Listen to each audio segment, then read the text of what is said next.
श्री सच्चिदानंद सद्गुरु साईनाथ महाराज की जय।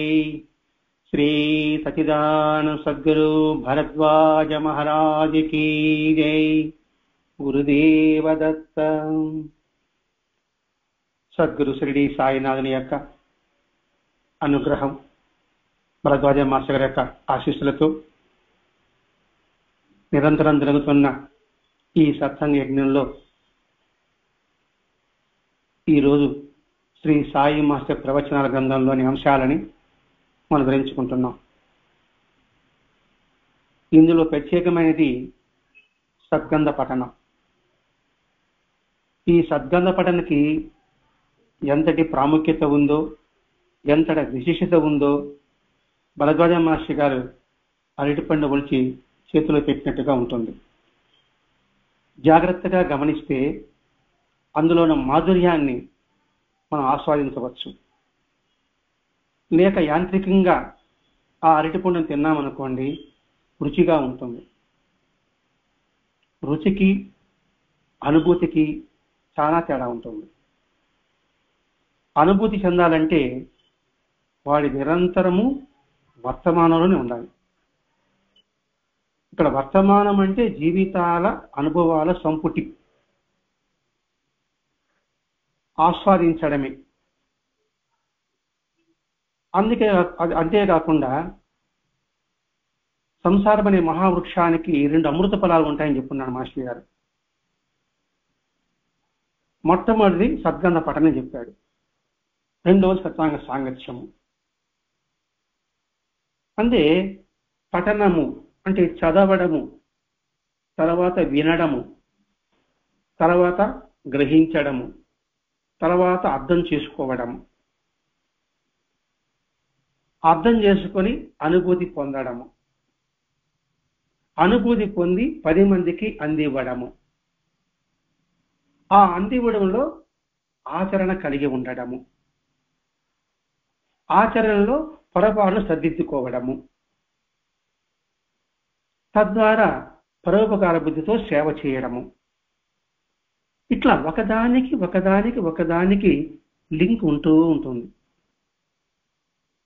నిజంగా మనం ఆలోచిస్తే మనం చేసే ఆలోచన కానీ, మనలో కలిగే భావాలు కానీ, మనం చేసే పనిలో కానీ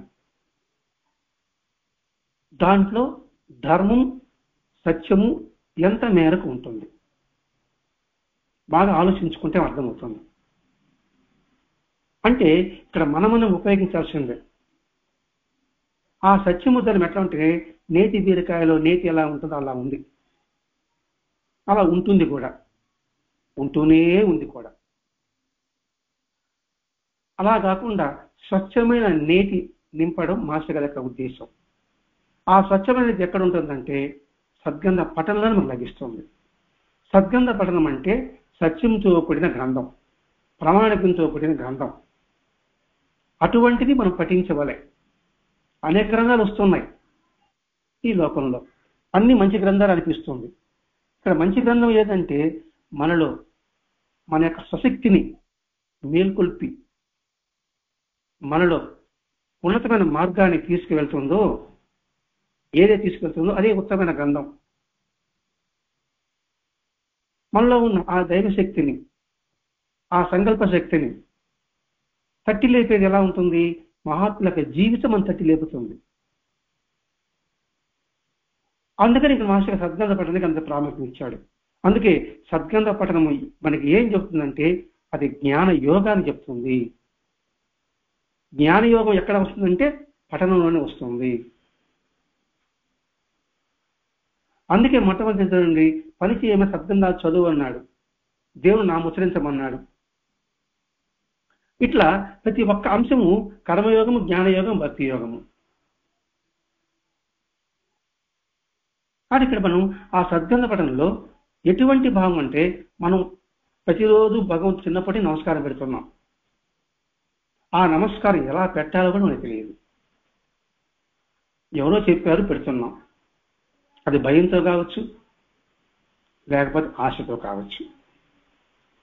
చిన్నది అనిపిస్తుంది, కానీ అటువంటి చిన్నది కూడా ఆ నమస్కారం ఎలా పెట్టాడో తెలియజెప్తున్నాడు సాయినాథుడు. ఒకటి బాబాపై విశ్వాసం కలిగింది, విశ్వాసం శ్రద్ధగా మారింది. ఈ బాబాకు నమస్కారం చేశాడు. రేగే వెంటనే నమస్కారం చేసిన తర్వాత జనం ఎక్కువ ఉన్నారు. తను భక్తిభావం తట్టుకోలేక ఇంకా బలి మన నమస్కారం చేసుకోవాలి, ఇంకా బలి మనం నమస్కారం చేసుకోవాలి అని తోపులాట చేసుకున్నాడు కూడా. ఇక్కడ బాబా ఒక మాట అన్నాడు, నువ్వు భక్తితో చేసిన ఒక్క నమస్కారం చాలన్నాడు. అది ఇక్కడ ఉద్దేశం ఏంటి? ఎందుకు బాబాలు అన్నాడు? మనం ఇటు పొరపాటు చేస్తూనే ఉంటాం. నేను 5 సార్లు దర్శనం చేసుకున్నా, 6 సార్లు దర్శనం చేసుకున్నా, 10 సార్లు దర్శనం చేసుకున్నా, హృదయపూర్వకంగా ఒక దర్శనం చాలు అంటున్నాడు బాబా ఇక్కడ. అంటే ఈ 10 సార్లు హృదయపూర్వకంగా చేయలేదని అర్థం. ఒకవేళ హృదయపూర్వకంగా చేసుకుంటే నువ్వు 10 సార్లు దర్శించావు, 9 సార్లు నువ్వు వెళ్ళకుండా ఉంటే నీ వెనకలు ఉండేవాడు 9 మంది దర్శించుంటారా ఉండరా? ఈ చిన్న లాజిక్ చాలు మనకి. అంటే ఆ 9 మంది వెనక నెట్టేసి, అంటే నువ్వు నెట్టలేదు, నువ్వు వచ్చావు, నువ్వు రాకపోతే నీ ఎనక ముందుంటాడు కదా. ఆలోచించండి, ఇక్కడ నువ్వు క్యూలోనే వచ్చావు కాదని చెప్పలేదు, మనం క్యూలోనే వెళ్ళాం. ఒకసారి దర్శనం, 2 సార్లు దర్శనం అనుకోండి, మనం కానీ వెళ్ళకపోనంటే మనకి ఎన్నవాడు వెనకనవాడు ముందు ఉంటాడా ఉన్నాడా? ఇప్పుడు మనం షిరిడీకి వెళ్ళాం, మధ్యాహ్నం హారతికి వెళ్ళిపోయినాం, ఎట్నో భగవన్ దర్శనం వల్ల. మళ్ళా సాయంకాలం హారతికి వెళ్ళాలి అనుకొని క్యూలో నిలబడ్డాం. మనతో ఆపేస్తాడు అనుకోండి, మన వెనకనవాడు అయ్యో పోయింది అంటాడు. మనం కానీ వెళ్ళకుండా ఉంటే వాడు వచ్చి ఉంటాడు. అంటే ఇవన్నీ చెబుతుందంటే మన సంస్కారం సంస్కరించడం కోసమేనండి. అందుకే బాబా జీవిత చదవడం, సద్గత పఠన జ్ఞానయోగమే. జ్ఞానయోగం భగవద్గీతలో కృష్ణుడు ఏం చెప్పాడో అదే బాబా తన వాచా చెప్పడం లేదు, ఆచరణగా చెప్తున్నాడు. బాబా ఎందుకు చెప్పాడు? నువ్వు నా గురించి తెలుసుకున్నావు. ఏం తెలుసుకున్నావు? నేనే సర్వస్వం తెలుసుకున్నావు, నేనే సర్వవ్యాపకం తెలుసుకున్నావు, నేనే సర్వజ్ఞం తెలుసుకున్నావు. ఆ భావం ఎంతసేపు తెలుస్తుందో అంతసేపు నీ జీవితం అంతా కలిసి మొట్టమొదటి నమస్కారం అన్నమాట. ఒక చిన్న నీ జీవితంతో కలిసి ఒక్క నమస్కారం అంటది. ఏది? ఆయనే సర్వజ్ఞుడు, ఆయనే సర్వవ్యాపకుడు, ఆయనే సర్వసమర్థుడు అనే భావం మనసులో ఏర్పరచుకుంటే, అలా ఒక నమస్కారం పెడితే నువ్వు జీవితంలో నమస్కారం పెట్టినట్టు అన్నాడు. చిన్న ఇక్కడ ఒక సూక్ష్మం ఒకటి ఉందండి. చేతులు కలిపితే నమస్కారం కాదు. మరి నమస్కారం అంటే ఏమిటి? మనం కూర్చున్నా, నడిచినా, నిలిచినా లోపల అదే భావం ఉన్నంతసేపు ఉంటే అదే మొట్టమొదటి నమస్కారం. దీన్ని బట్టి ఇప్పటి వరకు నేను నమస్కారమే చేయలేదనే నిర్ధారణ అయిపోయింది నా వరకు. నమస్కారం అనేది నిర్ధారణ అయిపోయింది. ఇక 4 చెప్పాడు. కూర్చున్నా అదే భావం, నా వెంట ఉన్నాడు, నా పక్కన ఉన్నాడు. నడిచినా నా వెంటే వస్తున్నాడు. నేను నిలిచినా నాతో పట్టే ఉన్నాడు. నా లోపల హృదయవాసి ఆయన అనే భావం ఈ 4 ఉంటే, ఇందులో 3 ఎక్కలేదు. దీన్ని బట్టి నాకేమర్థం అవుతుందంటే ఇప్పటి వరకు నా నమస్కారం పెట్టలేదు అని నుడైపోయింది. అంటే మొట్టమొదటి నమస్కారం చెప్పాడు. ఇంకా మరి ఈ భావం మనం పారాయణ చేస్తున్నాం. పారాయణలో పారాయణ చెందినప్పుడు మాత్రమే ఈ భావం తెలుస్తుంది. అందుకే దాన్ని చలించవద్దు. మొట్టమొదట మనకి భావవేశం ఈ 4 ఉంటాయి, తర్వాత మరుక్షణం ఉండదు. అందుకే చలించవద్దు అంటే ఇక్కడ మనం ఆలోచించాలండి. చలించవద్దు, నిశ్చలత కలిగి ఉండు. ఆధ్యాత్మికత అంటే ఏదో వడ్డించిన విస్తరణ మాత్రం కాదండి. బాగా గమనించాలి. ఇక్కడ మనం లోతుగా పరిశీలించాలి. అందరి మాదిరిగా మనం ఆలోచించకూడదు. అందరి మాదిరిగా ఆలోచించకూడదు. మాస్టర్ గారు తన రక్తానంతా దారపోశాడండి. ఏదో గుడ్డది చేయలేబడినట్టుగా భగవంతుడు నమస్కారం పెట్టడము, మనం పని చేసుకోవడం మనకు కాదు. అందుకే బాబా ఒక మాట అంటాడు కదండి, శ్రద్ధాభక్తులతో నువ్వు చీపురు పుల్ల పెట్టుకున్నా కూడా సరే నువ్వు భగవంతుడు చేరతావు అన్నాడు.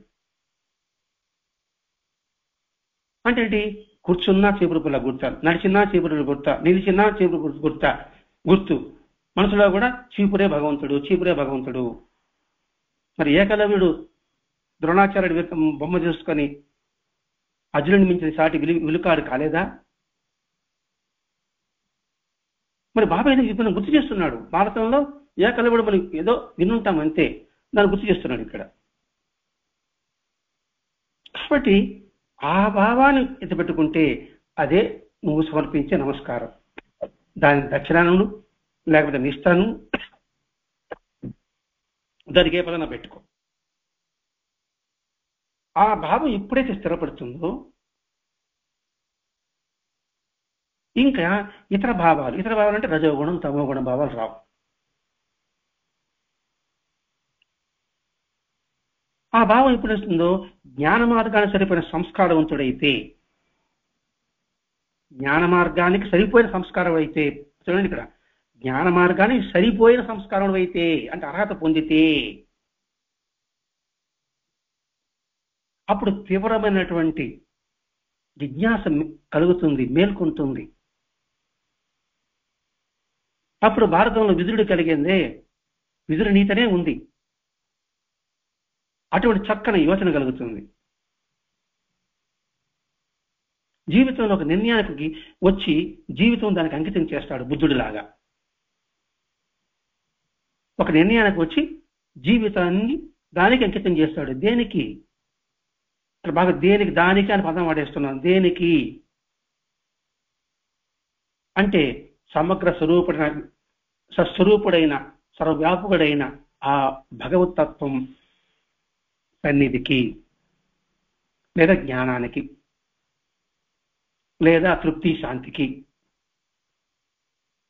లేదా ఆనందానికి. ఇవే నేను లక్ష్యాలు. బుద్ధుడు ప్రయత్నించిన ఆనందం కోసమే కదండి. కాబట్టి ఒక నిర్ణయానికి వచ్చాడు బుద్ధుడు, జీవితం దానికి అంకితం చేశాడు బుద్ధుడిలాగా. మరి ఇక్కడ చూడండి, జీవితము జీవించడము రెండు ఉన్నాయి. జీవితము ఎంతకాలం ఉంటుందో అది మన చేతిలో లేదు.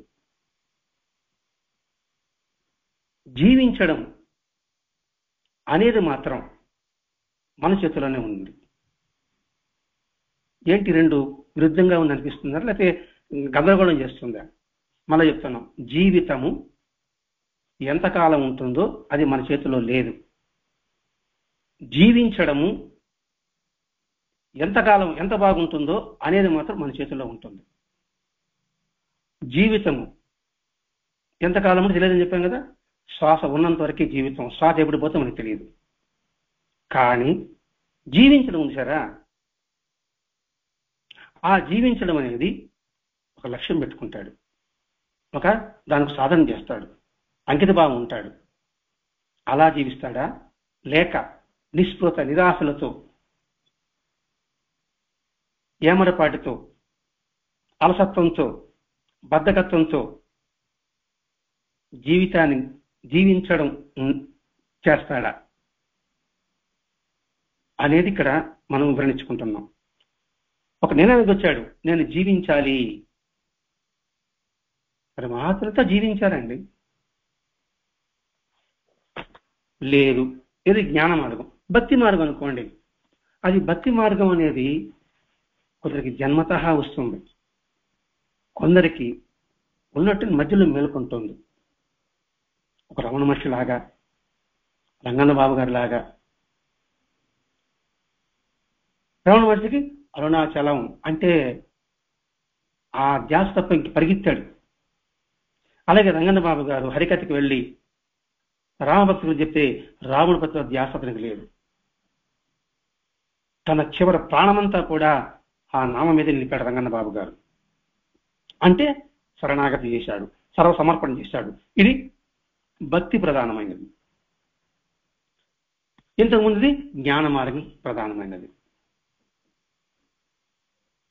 మరి ఈ రెండు వాళ్ళకి ఎలా కలిగింది అంటే వాళ్ళ హృదయం అంతా కూడా జ్ఞాన మార్గం. అది విదురుడికి అందామా, లేదా బుద్ధుడికి అందామా, స్వామి వివేకానందకి అందామా. భక్తి మార్గం రమణ మహర్షి అందామా, రంగణ బాబు గారు అందామా, చివటం అందామా. కాబట్టి వాళ్ళ హృదయం అంతా కూడా సత్వగుణం ప్రధానమైపోయింది. ఆ భావంతో, ఆ శరీర భావంతో నమస్కారం పెడితేవే అది ఒక్కటి చాలు నాకు. ఆ భావం లేకుండా నువ్వు తొక్కులాట్లు నేను ఈసారి నమస్కారం పెట్టాను, ఈసారి దర్శనం చేసుకున్నాను అన్న వల్ల దానికి ఉపయోగం ఉండదు. అంటే బాబా మనకి చెప్తున్నాడండి. నాకుండేది, నేను ఈసారి దర్శనం చేశానండి, షిరిడీకి వెళ్ళాను, బా రోజుకి 4 హార్తలు చూశానంటాను అన్నాను కూడా.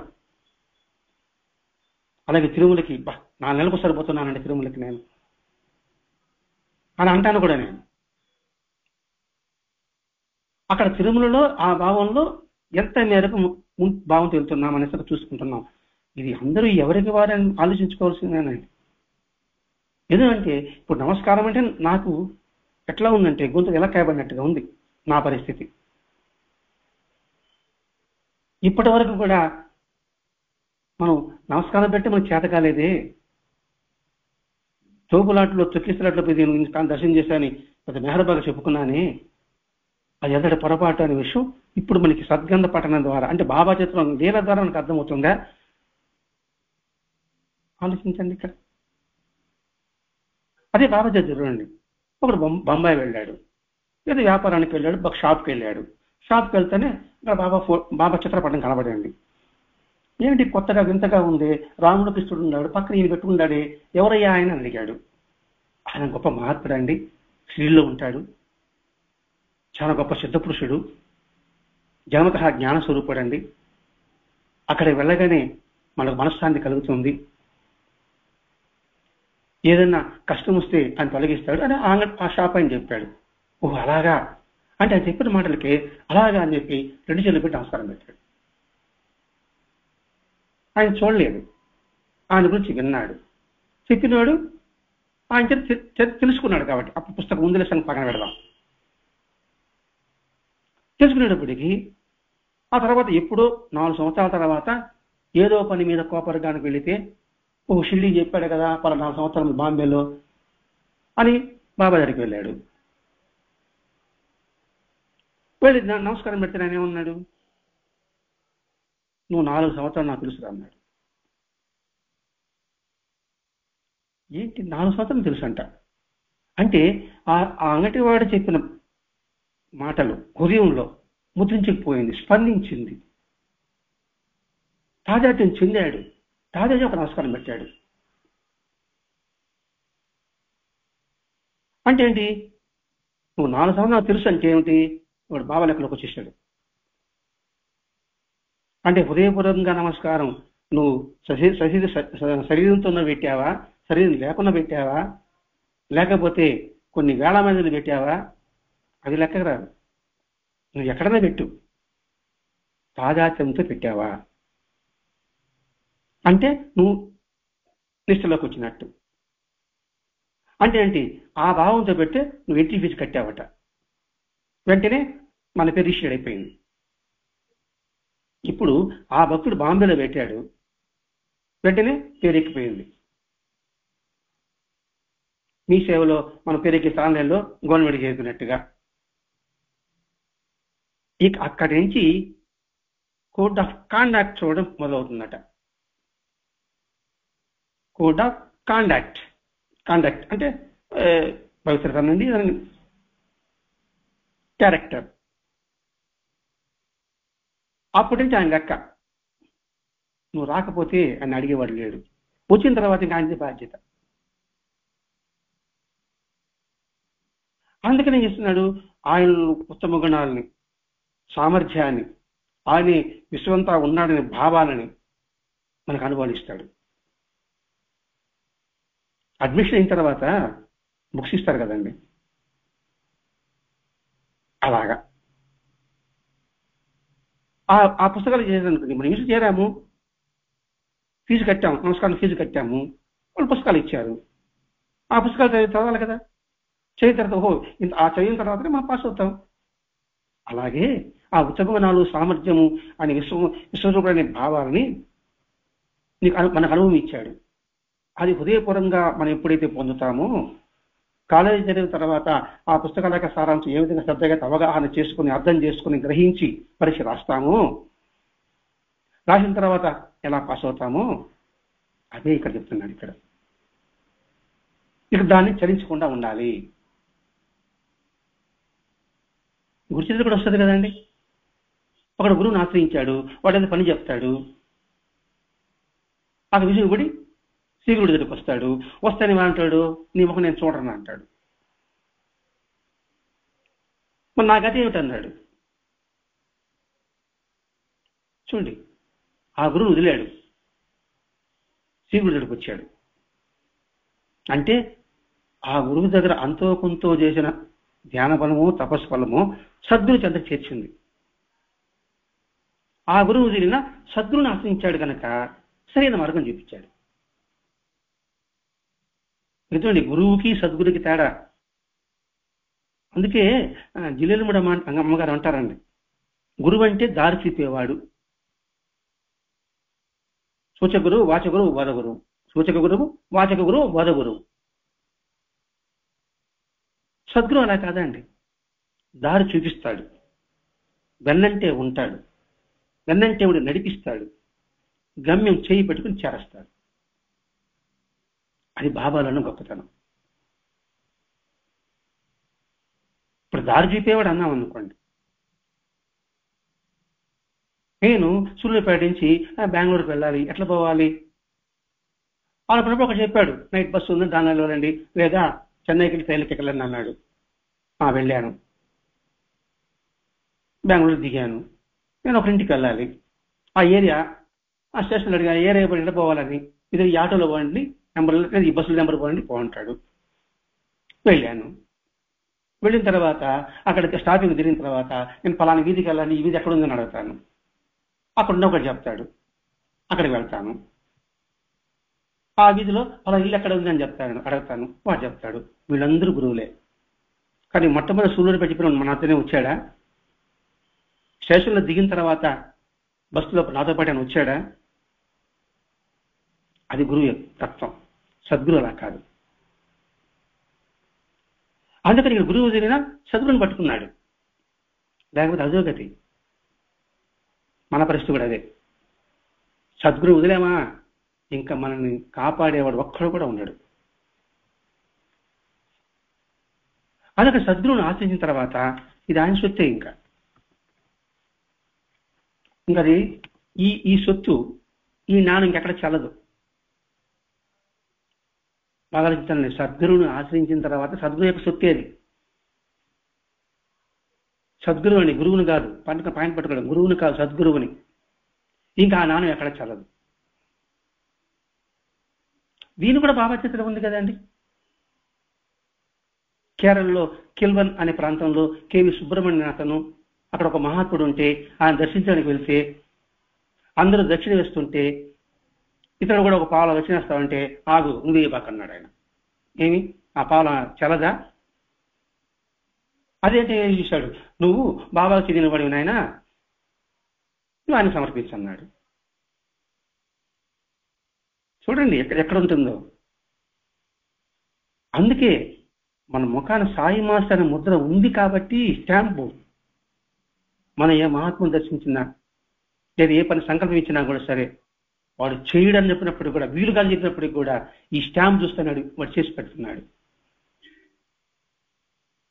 అది ఎవడు కూడా పరిశీలించుకుంటే అర్థమవుతుందండి. అదే దామోదర్ రాసిన కొడుకు దౌలత్ షా,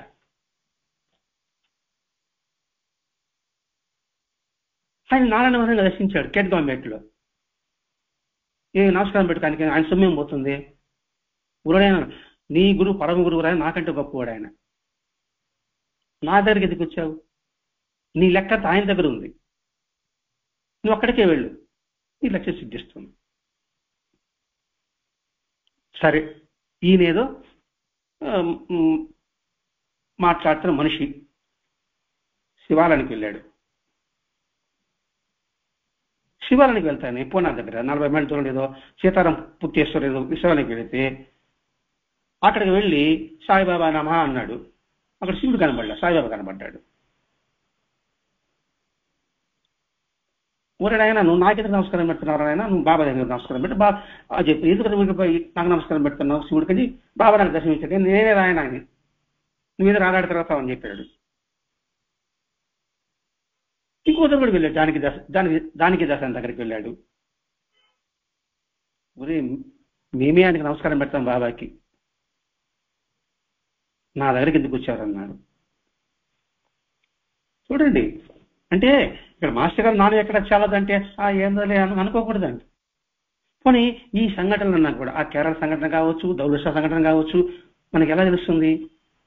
మాస్టర్ గారు అందించిన సాయిలాంత గ్రంథం ద్వారా మనకు అందింది. అది శ్రద్ధగా పఠనం చేయడం వల్ల మనం ఇప్పుడు వివరించుకుంటున్నాం. అంటే ఏంటి, ఆయన లెక్కలు పడిన తర్వాత ఇంకెక్కడ చల్లదు. అటువంటి పరమామృతమైన నదిలో, సముద్రం, నది కూడా చెప్పు, సముద్రంలో, పాల సముద్రంలో ఉన్నాం మనం. అదని ఆస్వాదించాలి. దీనికే మనసుకు ఉదాహరణగా మిలారప చరిత్ర చెప్తున్నాడండి. అద్భుతం, మిలారప చరిత్ర చాలా అద్భుతమైంది. ఆ మిలారప గొప్ప కుటుంబంలో సంపన్న కుటుంబం జన్మించాడు.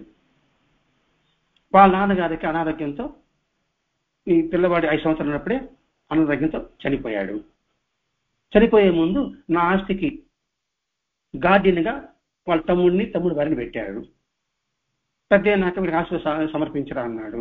దానికి సాక్ష్యాన్ని కూడా పెట్టుకున్నాడు. ఆయన చనిపోయాడు. చనిపోయిన తర్వాత వీళ్ళు ఎదురు తిరిగారు. వీళ్ళు ఇంట్లోంచి వెళ్ళగొట్టారు. ఆ తల్లి ఆ బిడ్డలు ఇది కూలినాలు చేసుకుంటూ ఆ పిల్లవాడిని పెంచారు. ఇప్పుడు 16 సంవత్సరాలు అయింది. ఇప్పుడు బాధపడుతూనే ఉంది. ఎందుకు మనం కన్నీళ్ళు పెట్టుకుంటావు, నేనున్నాను కదా, ఎందుకు నువ్వు బాధపడుతున్నావు అన్నప్పుడు అది మొత్తం తక్కింది. ఇదిరా నేను మన పరిస్థితి, నాకు కోరిక ఉంది, వాళ్ళు నాశనం అవ్వాలి, అది నువ్వు చేయగలవా అని అడిగింది నేను. అలాగే అమ్మా, నీ బాధను తెచ్చడానికి నేనున్నా, అలాగే చేస్తా అన్నాడు. క్షుద్రవిద్యలు నేర్చుకున్నాడు. అలాగే వాళ్ళని మానసికంగా, శారీరకంగా తను ఎవరైతే ఇబ్బంది పెట్టారో వాళ్ళందరినీ నాశనం చేశాడు. అంటే అయిన తర్వాత ఒక ఆలోచన వచ్చింది, అబ్బా ఎంతమందిని పట్టణ పెట్టుకున్నాను నేను కష్టపడి నా గతజన్మ పాపాల వల్ల, ఆ పాపాలను ఇప్పుడు కష్టపడ్డా. నా పాపమే మా పిన్నమ్మ రూపంలో, మా బాబాయ్ రూపంలో మమ్మల్ని దూరం చేశారు. అదే పాపం మళ్ళీ ఇప్పుడు పాపాలు చేశా. దీనివల్ల ఏముంది, ఇంకా కర్మ చుట్టుకున్నది. అప్పు చేశా, ఆ అప్పు తీర్చలే, మళ్ళీ అప్పు చేశా. ఏమైంది, దానికి డబుల్ వడ్డీ, దీనికి డబుల్ వడ్డీ. మరి నా గతి ఏమిటి, దీనికి నేను ఎప్పుడు విడుదలవ్వాలి అనే ఆలోచన మొదలుపెట్టింది. ఈ చక్రంలో నుంచి నేను బయటపడేది ఎట్లాగా, అదండి అది మనిషికి రావాల్సింది. వెంటనే ఆ చిత్రకళను నేర్పించాడు కదరా, ఆయన దగ్గరికి పోయినాడు. ఆయన దగ్గర ఉన్నాడు, ఇక్కడ అసలు నేర్చుకుంది అక్కడే కదా, ఇంకా అక్కడ చంపేశాడు, మళ్ళా గురి దగ్గర వచ్చేసాడు కదా. అంటే ఇంకా ఆయన చెప్తే కానీ వెళ్ళకూడదు. ఇప్పుడు ఏం చేయాలి అని ఆలోచిస్తే, మాస్టర్ అదృష్టం కొద్దీ, పదజోడి అదృష్టం కొద్దీ ఒకరోజు వాళ్ళ గురువు గారు పక్క ఊరికి వెళ్ళాడు. వాళ్ళ స్నేహితుడికి ఏదో ఆరోగ్యం సరిగా లేదంటే వెళితే ఆ మిత్రుడు ఇతని చేతుల్లో చనిపోయాడు. అక్కడికి ఇతని మనసు వికలమైంది. మరి స్నేహితుడు చనిపోయాడు, వాళ్ళ భార్య బిడ్డలు ఏడుస్తున్నారు, దిక్కులేని అలమటిస్తున్నారు. అప్పుడు ఇతను ఆలోచించింది, అబ్బా ఈ ప్రపంచమంతా దుఃఖమయమే కదరా నాయన, ఎంతగా ఈ ప్రపంచ దుఃఖమయ ఆనందిస్తుంటే నేను క్షుద్ర విద్యలు నేర్చుకుని లోకంలో ఎంతమందిని చంపాను. ఆ చంపబడిన వాళ్ళు భార్య బిడ్డలు, పిల్లలు ఏ విధంగా అనాథులైనారు, ఎంతమంది దిక్కులేని వారు అయ్యారు కదా. అంతేకాకుండా నేను చేయడం కాకుండా నేను అనేక మంది నేర్పించా. ఇప్పుడు నేను చెడిపోయా, మా దగ్గర నేర్చుకునే వాళ్ళు బాగుపడలే. పోనీ ఇప్పుడేమన్నా ప్రయత్నం చేసి సాధన చేద్దాం అనుకుంటా, వయసు 60-70 దాటింది. ఇప్పుడు నేనే సాధన చేయగలను, శరీరం సహకరించదు కదా అనేసి ఇతను పిలిచాడు వినారప్పని. ఒరే, నువ్వు చదువుది మానేరా, నువ్వు యువకుడివి, సంకల్ప స్థితి లభిస్తుంది. ఇదే అందరికీ తార్కాణం. ఎవరికి? వినారప్పకి కాదండి, మనందరికీ తార్కాణం.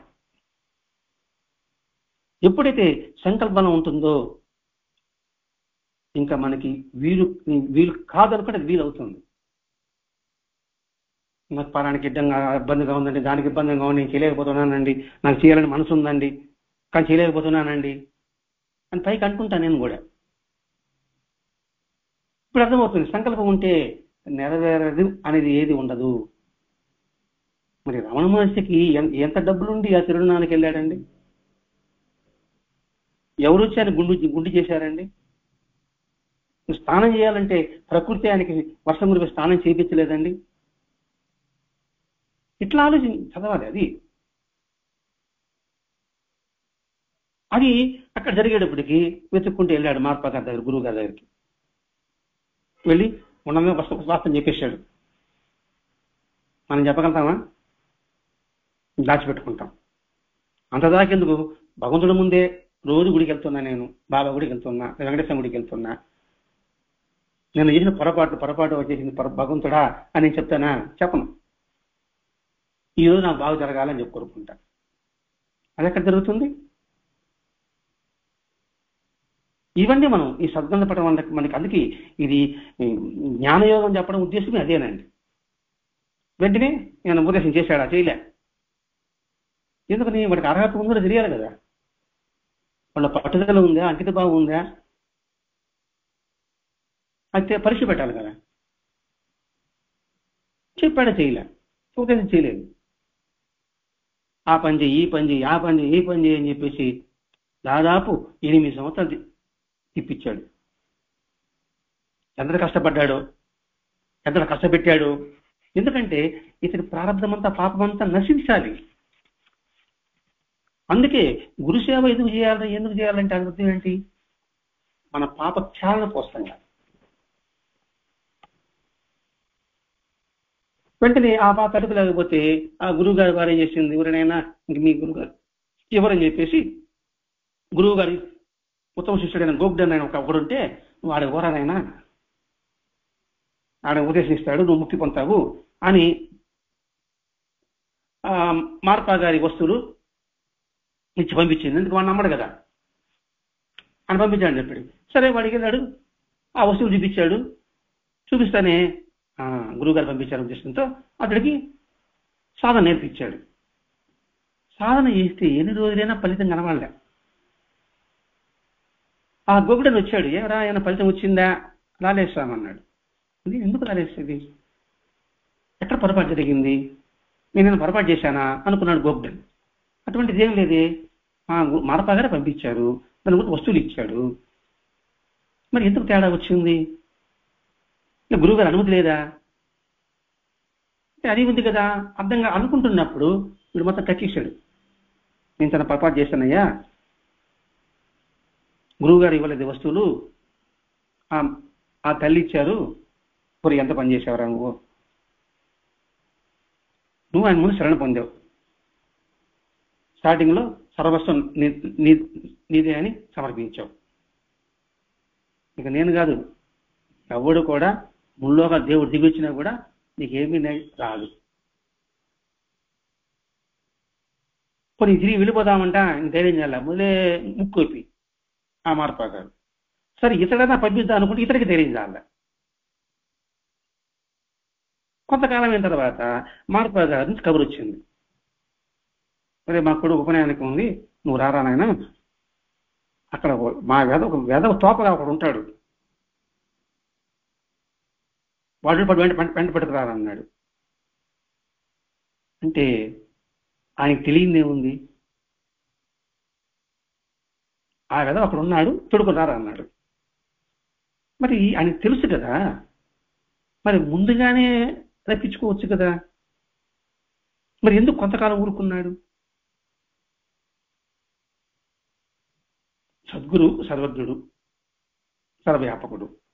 ఆ స్థితి మార్ప గారికి ఉంది. వాడు వెళ్ళిపోతానే వాడు ఎక్కడికి వెళ్ళాడో, ఏం చేశాడో, ఎక్కడున్నాడో అని తెలుసు. లేకపోతే ఆ వెధవ అక్కడ ఉంటే తొలి రాకురా అన్నాడు. ఇక్కడ ఎందుకు ఊరుకున్నాడు? ఇక్కడ మనం ఆలోచించాలండి. అది వాడికి తెలియాలి, ఇది మనకి తెలియాలి. అది ఇక్కడ ఉద్దేశం. ఎందుకంటే అనుభవానికి వస్తే తప్ప మనం తెలుసుకోలేము. ఒక చెప్తే ఉన్నాం, నమ్ముతాం అసలు? అనుభవం కావాలని కోరుకుంటాం భగవంతుడి విషయంలో. అందుకని మార్పగా అంతకాలం వేస్ట్ చేశాడు. వెంటనే గోకుడను మిలాంగి వచ్చాడు. వీడు అనుకున్నాడు, నేను ఎందుకు ఉపదేశం చేశామని. నేనేం చేసేసా, మేము ఇచ్చిన వస్తువులు చూసి నేను ఉపదేశం చేశాను, వీడు చెప్పా. ఇంకా ఆన్సార్ చూశాడు, ఆయన పరిగెత్తి దానుకునే భార్య. ఈ మిలారప్ప ముందుగా జారుకున్నాడు. తర్వాత ఆయన మార్పగర మీరెవరు తప్పు లేదు, వాడు జ్ఞానం పొందాలని జిజ్ఞాస ఉంది కాబట్టి ఎటో ఒకట నేను జ్ఞానం పొందాలి అనే తపన ఉందే, అది కరెక్ట్. ఇంకా గోకుడం తప్పు కూడా ఏం లేదు, నా వస్తువు చూశాడు కాబట్టి. ఇంకా నా భార్య తప్పు లేదు, ఎందుకంటే బిడ్డ ఏడుస్తామంటే తల్లి ఇప్పుడు ఎలా ఉంటుంది చూడండి. మళ్ళీ ఎక్కడ కన్ఫ్యూజ్కి వచ్చాడు. ఆయన చెబుతూ, నువ్వు అర్థం చేసుకో ఒకటి మిలారప్ప, నువ్వు ఎన్నో దోషాలు చేశావు, ఎంతో పాపం చేశావు, ఎన్నో చుట్టశక్తుల వల్ల ఘోరమైన కర్మ ఫలితాన్ని నువ్వు పొందావు. నేను 9 సార్లు చిత్రహింసలు పెట్టి నీకు జ్ఞానం బోధించి నేను అనుకున్నా, కానీ 8 సార్లకే వరకు ఉన్నావు. ఇంకా ఒక్కసారి కానుంటే జ్ఞానం పొంది ఉంటావు. కానీ నీ కర్మ, ఏ కర్మ, నీ దుష్కర్మ బలంగా ఉండడం వల్ల 9వసారి నేను కష్టపడిపోయినప్పుడు నీ కర్మ నా ధర్మపత్యంలో ప్రవేశించింది. అందువల్ల ఆ కర్మ ఏం చేసింది, నేను ఇక్కడి నుంచి బయట లాగేసింది. అంటే దాని నుంచి దూరం ఎలా చేసింది చూడండి. అంటే మన కష్టానికి, మన నష్టానికి, మన దుఃఖానికి ఎవరు బాధ్యులు? నెపం పెడతాం, వాడి వల్ల ఇలా జరిగింది, వీడి వల్ల ఇలా జరిగింది, వాడి కానీ లేకపోతే ఇలా వచ్చి ఉంటుంది, వీడి కానీ సహకరించుంటే వచ్చి ఉంటుంది అనుకుంటాం. లేదు, మన కర్మే వాడి రూపంలో వస్తుంది. దీని ఉదాహరణ సిద్ధారూఢ స్వామి జీవిత చరిత్ర అండి. కాబట్టి ఇప్పటి వరకు 8 సార్లు పొందిన అనుభవంతో ఇక మిగతా సంవత్సరం నువ్వు ప్రయత్నం చేసుకోవాల్సింది. దీన్ని బట్టి మనం ఏం తెలుసుకోవాలి? ఒక్కసారి ఆయనకి శరణమైన తర్వాత మనం ఆయన సొత్తు. అక్కడి నుంచి మనం ఏం చేయాలి? క్రమక్రమంగా ఆయనకి దగ్గర అవ్వడానికి మనం ప్రయత్నం చేయాలి. ఎలా దగ్గర అవుతాము? బాహ్యంగాన కాదు, ప్రతి ఆలోచనలో, ప్రతి చర్యలో, ప్రతి భావంలో అన్నీ ఆయనే ఉన్నాడన్న భావం నిలిచిపోవాలి. బలిచక్రవర్తి వామనుడికి 3 అడుగులు ఇస్తే ఏమైంది? మొత్తం ఆక్రమించేశాడా లేదా? కాబట్టి ఇక్కడ మనం గుర్తుపెట్టుకోవాల్సింది ఏంటంటే, నిరంతరం సద్గ్రంథాలు చదువుకుంటూ మన జీవితం అంతా చదువుకుంటున్నప్పుడు మన జీవితం అంతా అంటే మనసంతా ఆయన ఆక్రమించేస్తాడు. దానికి బాబా ఏం చెప్పాడు? అన్ని వదులుకోమని చెప్పలే. నీ లౌకిక ధర్మాలన్నింటినీ నిర్వర్తించుకో, నీ కర్తవ్యాలు నిర్వర్తించుకో, బాధ్యత కాదు. అన్నింటిలో స్మరణ మాత్రం గుర్తుపెట్టుకుంటూ ఉండు. అది ఇక్కడ బాబా చెప్పాడు. నీ పని నువ్వు చెయ్యి, కానీ స్మరణ గుర్తుపెట్టుకో. అంటే నీ చేయ కార్యములన్నీ నీ సేవలేకు గాక. రామకృష్ణ పరమహంస ఒక 10 మంది గురించి చెప్తాడు కదండి. ఒక యజమాని ఇంట్లో పనిచేస్తూ ఆ యజమాని ఇంట్లో పిల్లలకి స్నానం చేపిస్తుంది, గుట్టలు దూకుతుంది, ముడ్డి కడుగుతుంది, వంట చేస్తుంది, అన్ని చేస్తున్నప్పటికీ కూడా గబగబా 12 గంటలకు వెళ్ళిపోయి నా బిడ్డకి అన్నం పెట్టాలి అని తన బిడ్డ మీదే ధ్యాస ఉన్నట్టుగా ఇక్కడ మంచినీళ్ళు దూరప్రాంతం నీళ్లు తీసుకునే వాళ్ళు కుండ మీద 3 కుండలు పెట్టుకొని సంఘలో ఒక కుండ పెట్టుకొని మాట్లాడుతూ తూలుతూ ఉన్నప్పటికి కూడా పైన చివరున్న చిన్న చుమ్ము మీద ధ్యాస ఎలా ఉంటుందో అలాగా గురుస్మరణని చెయ్యి. అలా ఎప్పుడైతే గురుస్మరణ చేస్తున్నప్పుడు ఇంక ఇక్కడ ఆలోచనలు నీకు లోపల ప్రవేశించడానికి అవకాశం ఉండదు. ధ్యాస అంతా కుండ మీద ఉన్నట్టుగా వాళ్ళకి, ధ్యాస అంతా తన కొడుకు మీద ఉన్నట్టుగా పని మనిషికి. అంత జాగ్రత్తగా అక్కడ జాగరూకుడై ఉండు. మరి ఇవన్నీ మన ఏ చరిత్ర వల్ల అర్థమైంది? మెల్లారవ చరిత్ర వల్ల, సద్గంధ పఠనం వల్ల. మరి ఆ మెల్లారవ చరిత్ర ద్వారా మనకి జ్ఞానం కలగడానికి అవకాశం ఏర్పడింది. జ్ఞానం కలిగించుకుంటామా, కలిగిందా అనేది ఆత్మ పరిశీలన. అందుకే బాబా అన్నాడు, ఈ దృష్టిగా నిలబడగలిగితే నేను చివరికంటా గమ్యం చేరేస్తా, మధ్యలో మాత్రం విడవను. నువ్వు నా సొత్తు అయ్యావు, ఎంట్రీ ఫీజు అయ్యావు, ఎంట్రీ ఫీజు కట్టేశావు, నేను నీకు బుక్స్ ఇచ్చా. ఆ బుక్స్ మీద అందులో సారాంశం నువ్వు శ్రద్ధగా చదవగలిగితే, అది నా మీద నువ్వు దృష్టి నిలుపు అని అర్థం. దాన్ని నువ్వు శ్రద్ధ కలిగితే నేను చివరికంటా గమ్యం చేస్తా, మధ్యలో మాత్రం విడవను, శ్రద్ధ ఉంటే. మరి ఆ శ్రద్ధ ఉండాలంటే వాడల దొంగలు జాగ్రత్త అన్నాడు. ఆ దొంగలే అశుద్ధ వర్గాలు. కాలేజీలో చేరా, మంచి సీట్ సంపాదించుకోవాలని కాలేజీలో చేరాను. మరి దొంగలంటే ఎవరు? అనవసరమైన ఆలోచనలు దొంగ, అనవసరమైన వస్తువులు దొంగ, అనవసరమైన చూడడం దొంగ, అనవసరమైన వినడం దొంగ, అనవసరంగా మాట్లాడడం అదొక దొంగ. మరి అనవసరంగా మాట్లాడి అనవసరంగా చూడుస్తూ వింటూ ఉంటే నీకు చదివే దృష్టి ఎలా ఉంటుంది? కాబట్టి జాగ్రత్తగా దానికి దూరంగా ఉండు. అందుకే మాట్లాడు, టోటల్ టీచింగ్ ఇది అన్నాడు. కొత్తగా ఏం లేదు, టోటల్ టీచింగ్ చెప్పేశాడు, 3 ముక్కలు చెప్పేశాడు. నీ మీద ఆ దృష్టి నిలుపు, అలా నిలిపితే నేను చివరికట్ట గమ్యం చేస్తా, మధ్యలో విడవను. శాస్త్రాలు నీకు అవసరం లే, సద్గ్రంథాలు చదువు అన్నాడు. నేను చెప్పి నీకు అర్థం కావాలంటే గ్రంథాలు చదువు. ఏది చివరికట్ట గమ్యం చేస్తాను, దృష్టి నిలపండి, ఎలా తెలుస్తాము? మనకి ఎలా తెలుస్తుంది?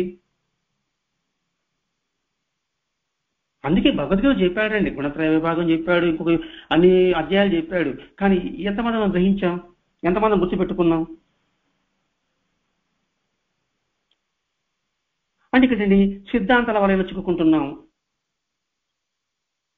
ఆ భావం చదువుకుంటున్నాం. ఎలా ఎంత బాగా చదువుతాను, ఎంత బాగా చెప్పగలను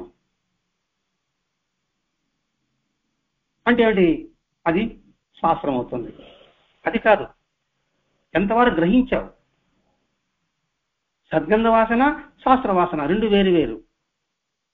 శాస్త్రం కూడా మంచి పుస్తకమే కదా అంటాం మనం, అది వేరు. శాస్త్ర వాసన అన్నాడు, సద్గంధ వాసన అన్నాడు మాస్టర్ గారు. ఇక్కడ సద్గంధ వాసన ఏం చేస్తుందంటే మనల్ని సత్వ వైపు తీసుకెళ్తుంది, అంటే సత్యం వైపు తీసుకెళ్ళిపోతుంది, సత్వగుణం వైపు తీసుకెళ్ళిపోతుంది, ధర్మం వైపు తీసుకుపోతుంది. అందుకే శాస్త్ర వాసన వద్దు, అతను సారాంశాన్ని గ్రహించు. ఇదే కదా గురుగీతలో మధులబ్దో యథాభృంగో పుష్పాంతరం వ్రజేత్ జ్ఞానబుద్ధ తదా శిష్యో గురు అంతరం వ్రజేత్ అన్నాడండి. తేనెటికి పువ్వుని తేనె సంగతి కానీ ఆ పువ్వుని అట్టం గట్టిగా అంటిపెట్టుకుంటుందా?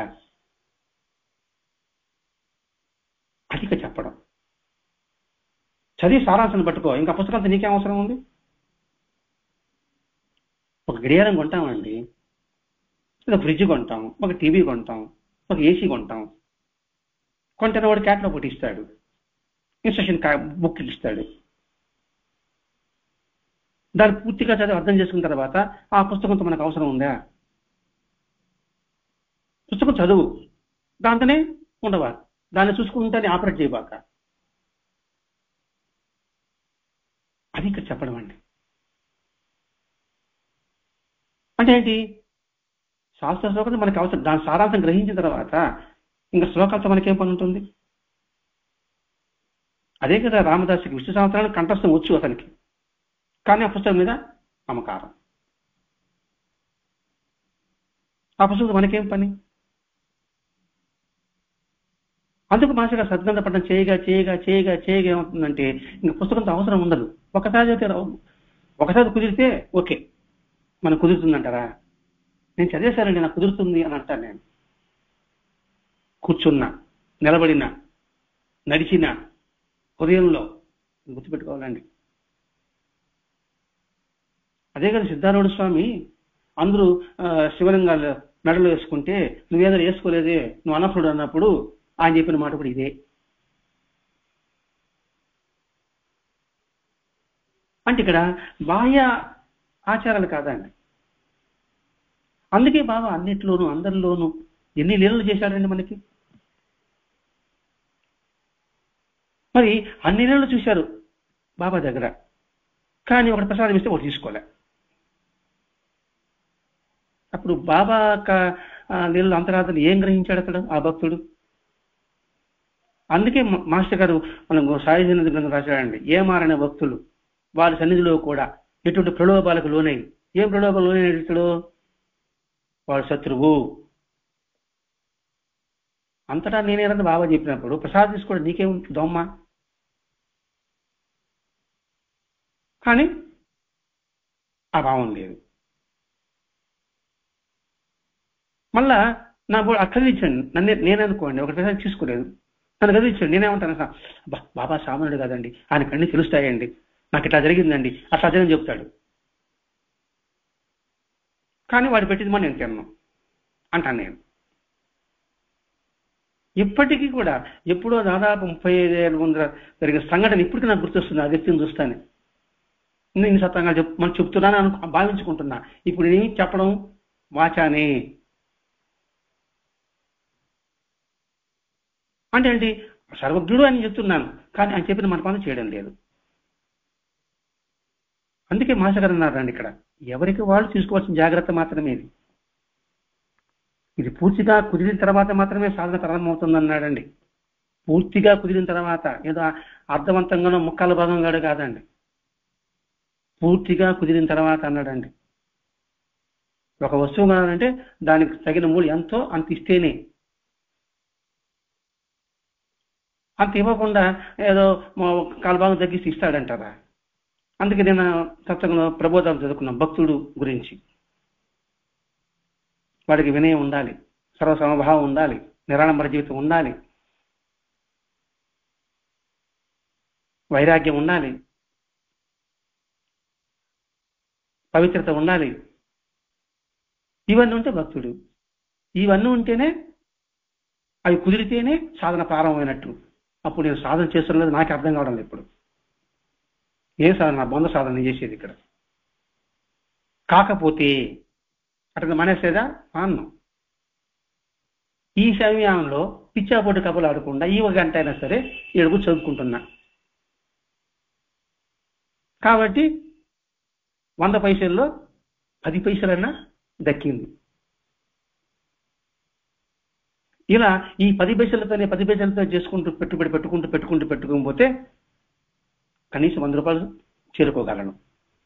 అంటే పెట్టుబడి పెట్టామంటే 10 పైసలు పెట్టాను, ఏదో 2 పైసలు లాభం వచ్చింది, ఆ 10 పైసలు మళ్ళా పెట్టాను, మళ్ళీ 2 పైసలు లాభం వచ్చింది, మళ్ళా పెట్టాను, అంటే పెట్టుకుంటూ పోవాలి. అలాగే ఇప్పుడు సత్సంగం చెప్తున్నాం, పారాయణ చేస్తున్నాం, సత్సంగం చేస్తున్నాం, ఒక్కొక్క పైసా చేర్చుకుంటూ పోవడానికి ఈ 10 పైసలు ఉపయోగపడుతుంది. అంటే ఇప్పుడు మనం వినియోగించిన ఈ సమయం ఉపయోగపడుతుంది. అందుకని నిరంతరం ప్రయత్నిస్తూనే ఉండాల్సిందే. ప్రయత్నం మాత్రం ఆపకూడదు. అందుకే మనం చాలా జాగ్రత్త పడాలి. అక్కడికి వెళ్తామా, ఆశ్రమానికి వెళ్తామా, ఆగదేయానికి వెళ్తామా అని. మాస్టర్ గారు అన్ని ఆశ్రమాలు తిరిగేశాడు. ప్రతివాడు నా గురువు అంతటా ఉన్నాడని చెప్పేవాడు, ప్రతి ఆశ్రమంలో ఉండేవాడు కూడా. కానీ పక్కవాడు అలా ఉండడం లేదని అంటాడు నా బోటిగాడు. అందుకే మాస్టర్ గారు ఏ ఆశ్రమం ఉండడానికి ఇష్టపడలేదు. మరి ఆశ్రమానికి వెళ్ళకూడదా? వెళ్ళొచ్చు. వీళ్ళని దర్శనం చేసుకో, ధ్యానం చేసుకో, పారాయణ చేసుకో, అంతేగాని అక్కడ ఎక్కువ కాలం ఉండకూడదు. ఇది ముగిలి దత్తాత్రేయ స్వామి చేస్తాడండి. అతడు ఏర్పేడు వ్యాసాసనానికి వెళ్తాడు సాధన చేసుకోవాలని. ఆ సాధన చేసుకున్న తర్వాత మంచి వాక్పటిమ, అనర్గళంగా విషయాన్ని చెప్తున్నాడు అనమాట. చెప్తున్నప్పుడు ఆ పీఠాధిపతి ఏం చేశాడు, మరి నువ్వు ఇక్కడే ఉండు, నేను పీఠాధిపతి చేస్తా ఉన్నాడు. మరే అమ్మాడు ఇది వచ్చిందంత తంట అని చెప్పేసి, నేను దానికోసం నన్ను సాధన చేసుకోవడానికి వచ్చానని చెప్పేసి అక్కడి పారిపోయాడు. ఎందుకంటే ఎప్పుడో ఒకసారి అటువంటి భావాలు మనకు కలుగుతుంది. అది ఇక్కడ చెప్పడం అండి. ఇందుకు ఈ పారాయణ ఎలా చేయాలి? మన బాబా చేతుల్లో. విహెచ్ ఠాకూర్ కన్నడ సాధువు అప్ప అనే మహాత్ముని దర్శించాడు. ఆయన అన్నాడు, నువ్వు ఉద్యోగం మీద వెళ్ళినప్పుడు ఉత్తరాదిని ఒక మహాత్ముని దర్శిస్తావన్నాడు. ఉత్తరాదిని అన్నాడు, అలాని ఊరు చెప్పలే.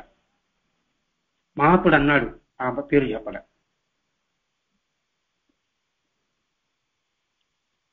మళ్ళా విచార సాగరం గ్రంథం ఒకటి ఇచ్చాడు. గ్రంథం ఇచ్చి దాన్ని నిరంతరం పారాయణ చేయమన్నాడు. విచార సాగరము.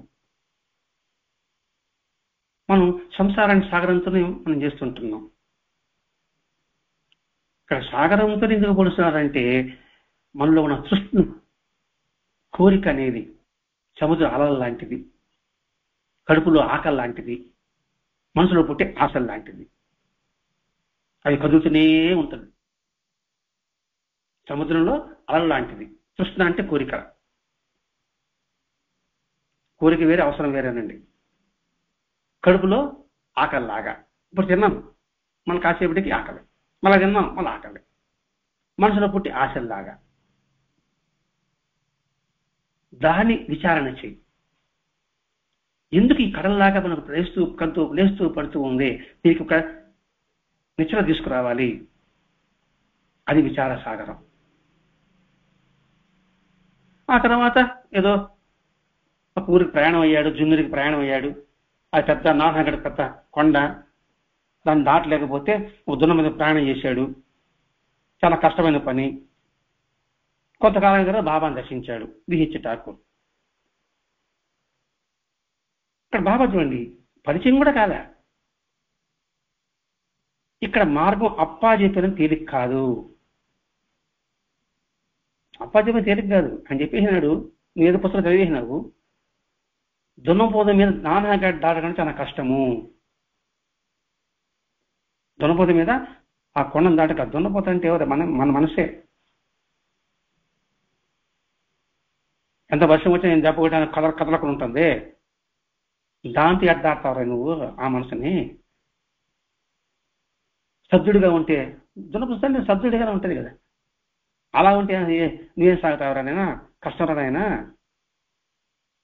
ఒళ్ళు హోనం తప్ప నీకు ఉపయోగం ఉండదు. కాబట్టి దీన్ని ఎలా చేయాలి? దాని పారాయణ శ్రద్ధగా అని చెప్పాడు కదండి బాబా. చూడండి, వాళ్ళ గురువు సర్వజ్ఞుడు, ఆయన బాబా అని చెప్పలేదు, మహాత్ముడని. అంటే అనుక్షణం మన హృదయంలోని భావాలను గుర్తుపట్టి సరిచేసుకోకపోవడమే మన సాధన ఉంది. అంటే ప్రతి క్షణము మనసులో ఆలోచన గమనిస్తూ ఉండు, భావాన్ని గమనిస్తూ ఉండు, మన మాటని గమనిస్తూ ఉండు, మన చూపుని గమనిస్తుండు. ఇదే కదా బాబా చేతులు చెప్తున్నాడు. ధ్యానం గురించి తన గురించి చెప్పే సందర్భాల్లో మాత్రమే రూపంతో కానీ రూపం లేక కానీ ధ్యానం చేయి, సాయి అంటూ ఉండని చెప్పాడు. అది 1-2 సూక్తులు మాత్రమే ఉన్నాయి. కానీ ఎప్పుడు మన భావాలను సరి చేసుకునే సూక్తులు ఎక్కువ ఉన్నాయండి. బాగా గమనించి బాబా సూక్తుల అధ్యాయం చూడండి. అక్కడ 2-3 ఉంటాయి. నువ్వు బాబా సాయిని నామస్మరించరా, ఇది గురువుని ఆనందంగా ధ్యానించు, లేకపోతే రక్షక ప్రయత్నం చూడు. కానీ ఎక్కువ సూక్తులు చూడండి మనం సంస్కరించే సూక్తులే ఉంటాయి. ఆ సంస్కరించే సూక్తులు ఎలా ఉంటాయంటే సర్వదా సర్వత్రా ఆయనే ఉన్నారనే భావం నిలుపుతుందండి ఆ సూక్తులు. ఆ భావం నిలిచాక సత్వగుణం ప్రారంభమవుతుంది, దైవ శబ్ద ప్రారంభమవుతుంది. ఇక అంతకంటే చేయాల్సిన సాధన ఏముండదు. అందుకే బాబా అంటాడు, నేను చెవులు ఉపదేశించను నాయన, మా సాంప్రదాయం వేరని. వాచ ఎప్పుడు బాబా చెప్పడంట. సద్గురువు యొక్క అనుగ్రహం 3 రకాలు ఉంటాయండి. ఒకటి స్పర్శ, 2 దృష్టి, 3 మౌనం. బాగా పైన గుర్తుపెట్టుకోవాలండి. వాడికి అనుగ్రహం అంటే స్పర్శ, దృష్టి, చూపుతో లేదా మౌనంతో. అంతేగాని వచ్చి చెవులో గబగబా మంత్రం ఉండడం అట్లాంటివి ఉండవండి.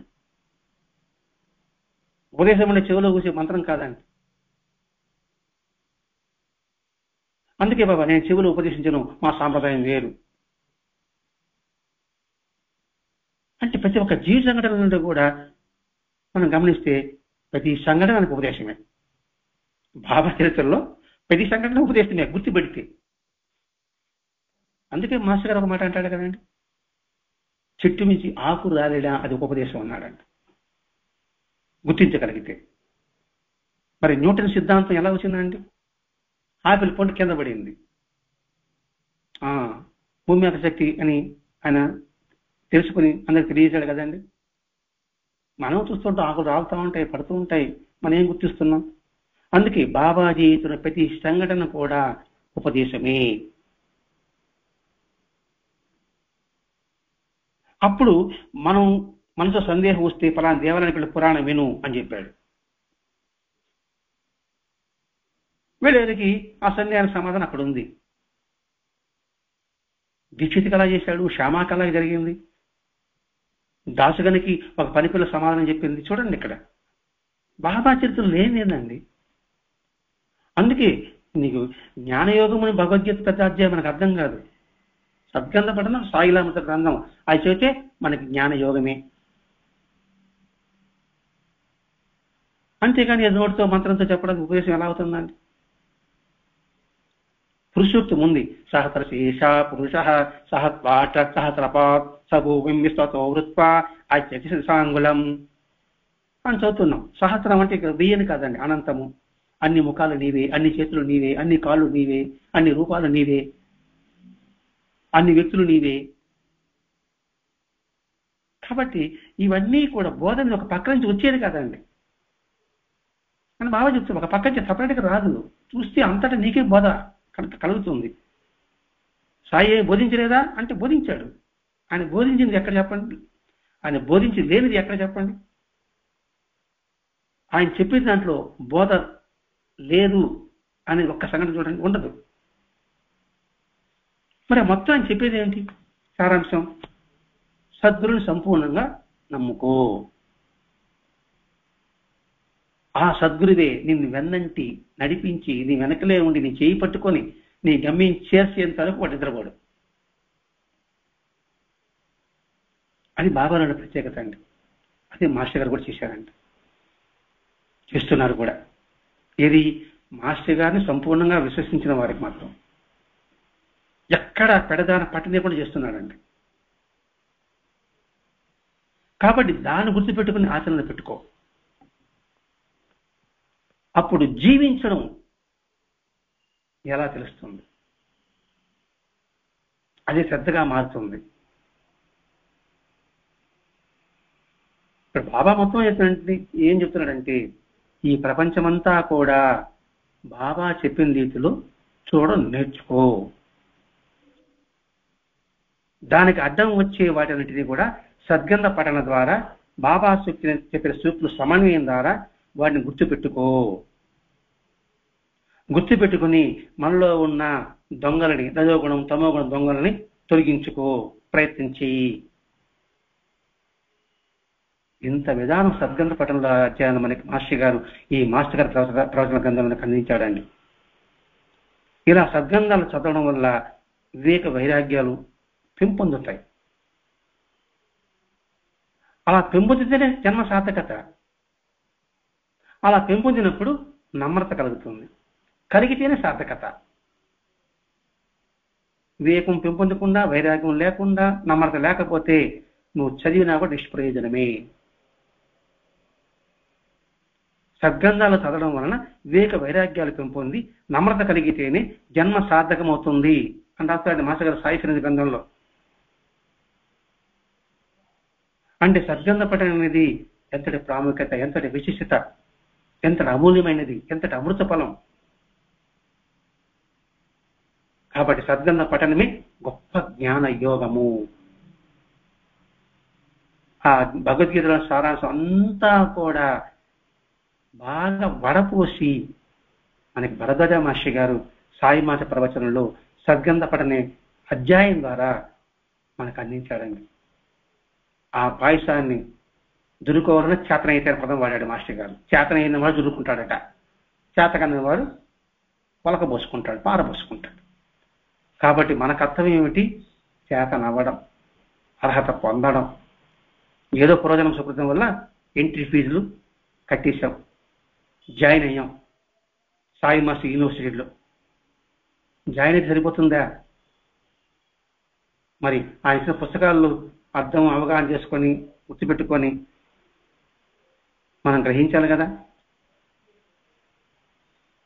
ఆ గ్రహించగలిగితే మనలో కూడా నిద్రాణంగా దాగి ఉన్న జ్ఞానం మేల్కొని అజ్ఞానం తొలగి సర్వసమభావము, నిరాడంబరత, నమ్రత, వివేక వైరాగ్యాలు, పవిత్రత ఇవన్నీ కూడా మనం సంక్రమించడానికి సద్గ్రంథ పఠనమే మనకి ముఖ్య ఆధారము. మన జ్ఞానం పొందాలంటే సద్గ్రంథ పఠనం మనం నిత్యము పరాయణత్వంతో పారాయణ చేయగలిగితే మనం ఆ జ్ఞానాన్ని, అమృతాన్ని మనం అందుకొని పరమ శ్రేయస్సు పొంది 10 మందికి అందించి మన జీవితం సాధకం చేసుకుంటూ జీవన ముక్తులు అవడానికి, ఈ జన్మ కాకపోయినా అనేక జన్మల తర్వాత జీవన ముక్తులు కావడానికి మనందరికీ సాయి మాస్టర్ అనుగ్రహం కలగాలని ప్రార్థిస్తూ స్వస్తి. శ్రీ సచ్చిదానంద సద్గురు సాయినాథ్ మహారాజ్ కీ జై. సద్గురు భరద్వాజ్ మహారాజ్ కీ జై. గురుదేవ దత్త.